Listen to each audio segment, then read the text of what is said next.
Good morning, all of you. So we are continuing with the topic role of a nurse in elderly care. So standards. So professional nursing practice is guided by standards. Standards reflect the level and expectations of care that are desired and serve as a model against which practice can be judged. So thus standards serve to both guide and evaluate the nursing practice. So there are some ANA standards for gerontological nursing practice or nursing care. So standard 1 is assessment. The gerontological nurse collects the patient health data. Standard 2, diagnosis. The gerontological nurse analyzes the assessment data uh, in determining diagnosis. And third, standard 3, outcome identification. So that means the gerontological nurse identifies expected outcome individualized to the older adult. Standard 4, after identifying the expected outcome, we will plan what to do. Develops a plan of care that prescribes interventions to attain outcome. And standard 5, after planning, we will implement. Same as nursing process, okay. Implements the interventions identified in the plan of care. Standard 6, evaluation. So evaluates the older adults' progress towards attainment of expected outcome. So these are the ANA standards. Standard 1, assessment. Standard 2, diagnosis. Standard 3 is outcome identification. Standard 4, planning. Standard 5, implementation. And standard 6, evaluation. So there are some special consideration in care of elderly. First one is promotion of self-respect and dignity. So life in any institutional setting or group living usually involves some restrictions to the personal choice and liberty. Respect for the elderly person's feelings and emotion should be shown. So when staff makes positive efforts to develop good relationship with the patients and gain their individual respect and friendship, group control become easier and difficult situations of personal relationship or assistance to the treatment are greatly reduced. So we should be very careful to provide proper respect as well as dignity to these elder persons. So while we speak generally, we used to speak that in old age is equal to the childhood. While we are getting old, we are more going back to the childhood. The old age people will react like childrens. So there will be there like small temper tantrums like feelings and all or actions. So all those things should be considered, and we should understand the person's feeling as well as emotion, and we should respect properly.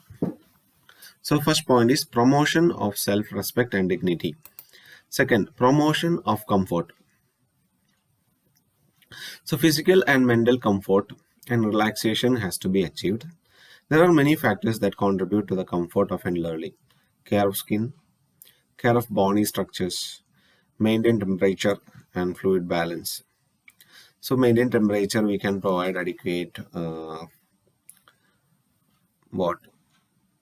bed sheet and sweater. So fluid balance, we have to maintain the hydration level of the person. So we have to take care of the skin. Skin will be very vulnerable to itching, infection, fungal infection and all. So bony structures, we have already studied in the changes of musculoskeletal system. Muscles will be very weak and like will not be supported with the bond. So bonds will be very prominent. So all these bond prominences also will be taken care, and most commonly the pressure ulcers also should be taken care. So promotion of comfort, mental comfort, and mental as well as physical comfort as well as relaxation should be achieved. And third point is safety. So unpolished floors, good lighting, the absence of impediments. Impediments means obstructions to easy movement. So obstructions to easy movement should be removed. And mobility. So correct height of bed, correct height of chairs, and the provision of walking aids, grab rails, hand rails, all these things should be there so that it can provide a safe environment for the elder person.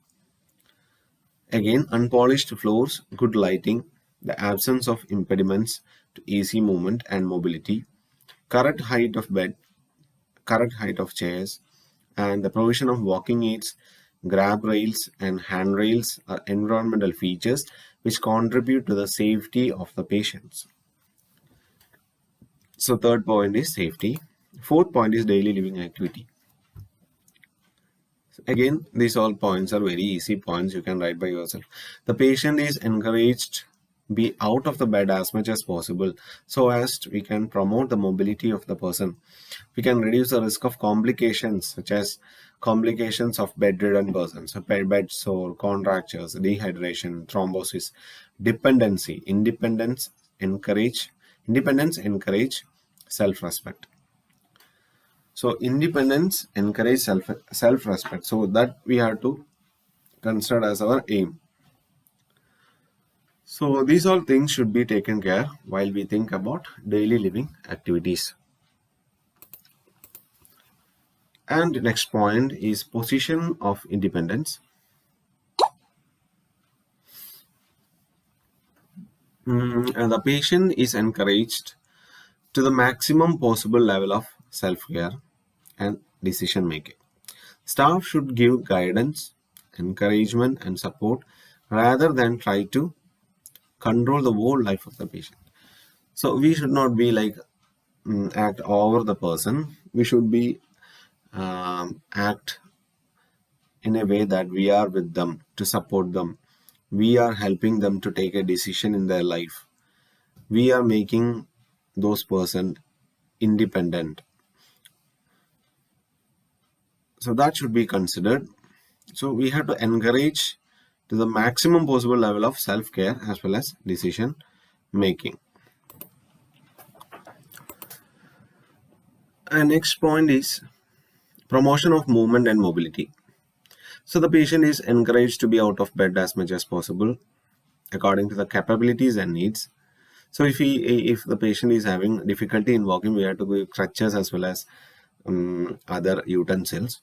Movement and mobility should continue throughout the patient's care for the prevention of further deterioration. So use of medications in elderly. So drug interactions increases with age as well as numbers of drug taken. And sure, in old age, number of drugs will be increased. So therefore, nurses needs to have the knowledge of various drugs, their actions, side effects, and must use drug cautiously for the elderly. That's why we are studying the the drug interactions. We should know what all drugs should not be mixed together. So if it is mixed together, what will happen? So that is about uses of medication in elderly. And finally, about the rehabilitation.